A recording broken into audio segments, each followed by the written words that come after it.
El Zócalo is a historic plaza that is part of the town of Bernalillo in Sandoval County in New Mexico. It is a building of significant historic distinction. This was a church and a school for the Sisters of Loreto. It is in a very traditional Spanish style with the center courtyard. Sandoval County has been the owners and the stewards of this property for 26 years.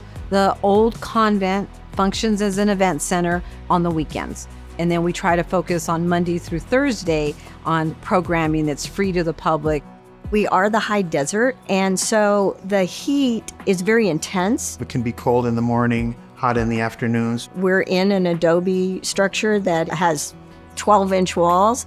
While adobe is a great insulator, it can get very warm. It's like a little oven. We've struggled continually with being able to maintain heat and cold. You know, with people coming in and out, the doors are open. It's not sealed. Whatever the cooling system is, you know, it's got to be able to kick on and kick off. We want to make sure that we can actually use the space throughout the year, especially in the summer months. It was just unbearably warm to be able to even use it. The county had to figure out, look, we can't repair what we got, so what are the other options that are out there? And what we came up with was the use of the multi-F offering line from LG, which are multiple port, single-phase units, and those connecting to the various zones within the building where we utilize the wall consoles. There's 15 of the indoor low-wall units located throughout the building. There's 6 outdoor units tied into the system, 3 3-ton units and 3 2-ton units up there. Because it is Adobe, they definitely had to do a really unique design. The existing system entailed using units that were installed into the wall with steel grates that were ornamental. So the indoor units are placed actually on the existing grills that were put in many, many years ago. We actually trenched into the walls of the building, you know, to recess the line sets in there and then restucco on the building. Now we have the little wall mount units that still utilize the same space, but they're thermostat controlled, and it just works.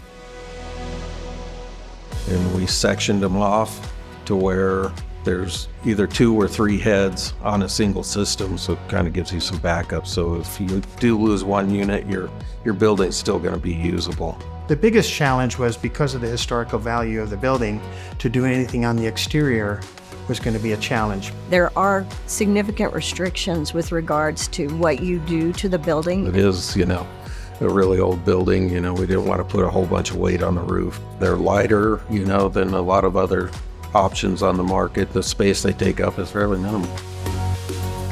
Because of the historical value of the site, nothing can be visible on the exterior. So we were fortunate that our outdoor equipment has such a low profile. We were able to put those on the roof and keep the aesthetics in check. LG came up with a stellar offering for them to get a return on their investment, and also the fact that we can operate under part load, keep their utilities down. The LG units that are now in use at the facility on the energy efficiency side have just been phenomenal. It's a cost savings to us, most definitely. That's the HVAC person's dream, is to have a system that the customer doesn't know it's running. Knowing that we've got continuous comfort levels, not too hot, not too cold, throughout the year is going to be really vital. And so where we used to always say that El Zócalo is about fall events because we were trying to account for the heat in the June and July and early August, but now it's year round. It really does lend itself, you know, to so many more possibilities than it ever did. People are coming to have their weddings here. There's events that they can have here now. They can actually use the space. Looking at the fact that we have so many historical sites, not only here in New Mexico, but across the country, I'm really enthusiastic about saving these type of facilities. And with this technology, we have that opportunity. As we walk through the facility, you feel that there's a comfort level, right? It's one less thing that people have to worry about. It sells the venue, even though it's 160 years old, but it's comfortable and I can have an event here. It's like, yes, is a home run for us here. It really, truly is.